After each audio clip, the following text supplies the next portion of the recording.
बहुत समय पहले एक जंगल के पास एक युवा जैन भिक्षु एक छोटे से मठ में रहते थे। उस मठ में उनके साथ कुछ और भिक्षु भी रहते थे तथा उस मठ के पास ही एक छोटी सी झील थी। वह रोज अपने दैनिक दिनचर्या के रूप में मठ में एक स्थान पर बैठ जाते और अपनी आंखें बंद करके एक ही समय में घंटों ध्यान करते। एक सुबह जैसे ही उन्होंने अपनी आंखें बंद करके ध्यान करने की कोशिश की, तभी उन्होंने पास में किसी को इधर उधर घूमते हुए सुना। इससे उनका ध्यान भंग हो गया। तब उन्होंने अपनी आंखें खोली और चारों ओर देखा कि अशांति कौन पैदा कर रहा है, लेकिन उन्हें वहाँ कोई न दिखा। तब उन्हें बहुत गुस्सा आया क्योंकि उनकी शांति अब भंग हो गई थी।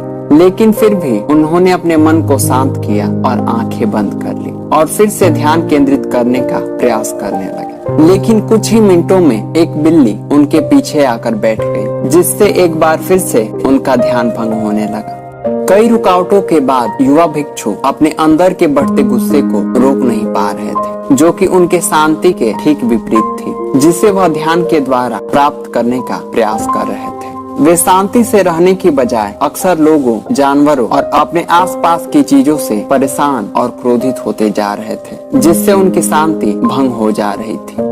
फिर भिक्षु ने बहुत सोचा और अपने चारों ओर एक ऐसी जगह सोची जो शांत हो, ताकि वह शांति से ध्यान कर सके। उन्हें झील के किनारे एक ऐसी जगह मिली जहां वह ध्यान कर सकते थे।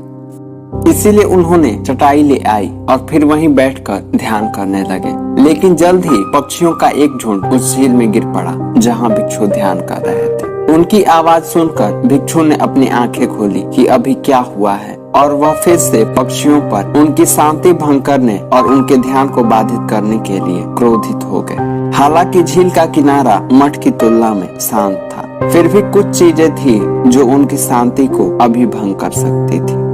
तब फिर भिक्षु ने बहुत सोचा और एक दिन भिक्षु ने झील के अंत में एक नाव बंधी देखी। उनके मन में एक विचार आया, क्यों ना मैं झील के बीच में नाव ले जाकर वहां ध्यान कर लूं, क्योंकि झील के बीच में मेरी शांति और ध्यान को भंग करने वाला भी कोई नहीं होगा और मुझे क्रोधित करने वाला भी कोई नहीं होगा। यह सोचकर वह एक बार फिर झील के किनारे पहुँचे और वहाँ लगी एक नाव को लेकर झील के बीच जाने लगे। झील के बीच में जाने के बाद उन्होंने अपनी नाव को रोककर उस झील में लंगर डाला। उसके बाद उन्होंने अपनी आंखें बंद कर ली और अपना ध्यान शुरू कर दिया। मौसम बहुत सुहावना था, हल्की ठंडी हवा चल रही थी और चारों तरफ शांति थी। धीरे धीरे भिक्षु का मन अब शांत होने लगा था। तभी कुछ घंटों की शांत चुप्पी के बाद अचानक उन्हें अपनी नाव से किसी दूसरे नाव की टक्कर महसूस हुई। उनकी आंखें अभी बंद ही थी कि उन्होंने अपने गुस्से को बढ़ते हुए महसूस किया। वह अपने गुस्से पर नियंत्रण रखने की कोशिश ही कर रहे थे। तभी एक बार फिर से उस नाव की टक्कर का एहसास हुआ। अब उनका गुस्सा अपने चरम पर पहुंच चुका था। वह अपनी आंखें खोलने और नाविक पर चिल्लाने के लिए तैयार थे, जिसने उनके ध्यान को भंग करने की हिम्मत की थी। लेकिन जैसे ही उन्होंने अपनी आंखें खोली तो उन्होंने देखा कि वह नाव खाली थी, जो शायद दिशाहीन और अनियंत्रित होकर बह रही थी और झील के बीच में आ पहुंची थी। भिक्षु कुछ पल के लिए अवाक दिखते रहे। तभी उनके मन में ज्ञान की एक किरण कौंधी।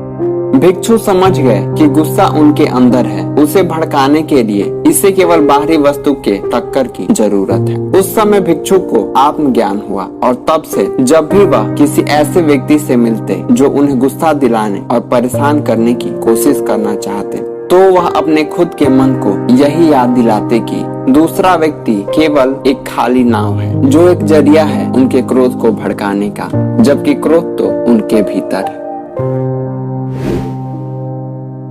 जीवन में बहुत से ऐसे लोग होते हैं जिन्हें बहुत गुस्सा आता है और वो हमेशा यही सोचते रहते हैं कि गुस्सा एक बाह्य कारण है, जबकि उनका गुस्सा तो उनके भीतर है।